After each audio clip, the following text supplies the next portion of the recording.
গভীর বনের ধারে ঝোপঝাড়ে ঘেরা এক শান্ত পুকুর। সেই পুকুরের ধারে থাকে ধীর স্থির বুদ্ধিমান এক কচ্ছপ, আর তার ঠিক পাশেই বড় গাছের গোড়ায় গর্তে থাকে এক চঞ্চল চালাক শিয়াল। দুজনের বন্ধুত্ব খুব গাঢ়। একদিন দুজনে বসে গল্প করছিল। বন্ধু শিয়াল, তোর অনেক বুদ্ধি আছে বলেই তুই কখনো বিপদে পড়িস না, কিন্তু সবসময় এত দৌড়াদৌড়ি করিস কেন? একটু শান্ত হয়ে বসা যায় না? আরে ভাই, দুনিয়ায় বাঁচতে হলে বুদ্ধির সাথে সাথে পাও চালাতে হয়। তুই তো খোলসের ভেতরে ঢুকে নিশ্চিন্তে থাকিস, আমার তো আর এত মোটা খোলস নেই, তাই কখন কোন বিপদ আসে সেটা ভেবে নিজেকে তৈরি রাখতে হয়।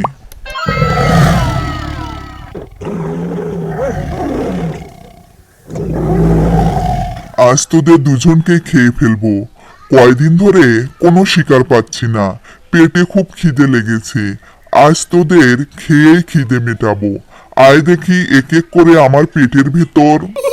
ওরে বাবা, আমি চললাম।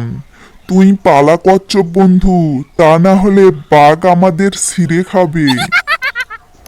শিয়াল এক মুহূর্ত দেরি না করে বাউলি মেরে সটকে পড়ল, কিন্তু ধীরগতি কচ্ছপ পুকুর পর্যন্ত পৌঁছানোর আগেই বাঘটাকে ধরে ফেলল। এ আবার কি জিনিস রে বাবা? ঘাড় নেই, দাঁত ঢোকে না, নখও বসে না। একে খেতে গেলে তো আমার 32টা দাঁতই ভেঙে যাবে। বাঘ অনেক চেষ্টা করেও কচ্ছপের কিছুই করতে পারল না। দূর থেকে শিয়াল মুখ বের করে হাসতে হাসতে বাঘকে বলল, মামা, ওটা কি ধরেছো জানো? ওটা তো একেবারে রাজকীয় খাবার, খুব মজাদার। সত্যি নাকি? কিন্তু আমি তো খেতেই পারছি না, এত শক্ত যে দাঁত ভেঙে যাচ্ছে। একটা উপায় বলো তো ভাগ্নে। আরে মামা, এর মাংস মুরগির চেয়েও সুস্বাদু, কিন্তু সমস্যা একটাই, এই শক্ত খোলস নরম করার কায়দা জানতে হয়। জলদি বল ভাগ্নে, আর ধৈর্য ধরছে না।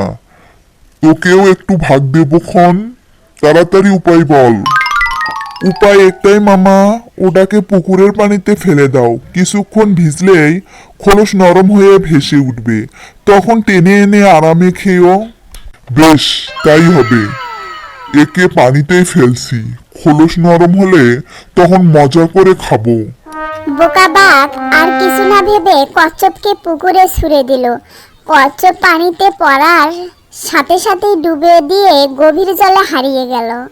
মামা, বসে থাকো, তোমার খাবার তৈরি হয়ে ভেসে উঠলে তারপর কষিয়ে খেও।